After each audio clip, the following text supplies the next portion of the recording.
তোমরা চাইলে কিন্তু এই জায়গাটায় অবশ্যই আসতে পারো, জায়গাটা খুবই সুন্দর ছিল।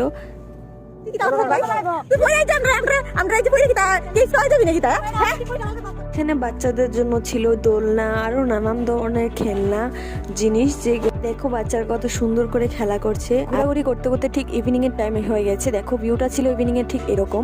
তো আমি এখানে একটু বসে রেস্ট করছিলাম আমরা সবাই, কারণ ঘোরাঘুরি করার পর একটু টায়ার্ড হয়ে গেছি। তো এখন আমরা এটার থেকে বের হয়ে যাব।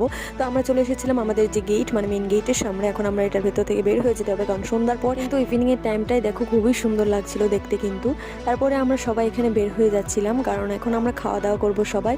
তো আমরা বের হয়ে যাচ্ছিলাম, তো ভাবলাম সবাই একটু ফুচকা খাওয়া যাক। এখানে আমরা ফুচকা স্টলে এসে পড়লাম। ফুচকা স্টলে এসে দেখলাম স্ট্রবেরি আর এখানে ঢুপি পিঠা বানানো হচ্ছিল, যেহেতু তার ট্রাইবেল তার হাতের। তো তারপর আসার পরে আমরা ডান্স শুরু করে দিয়েছিলাম।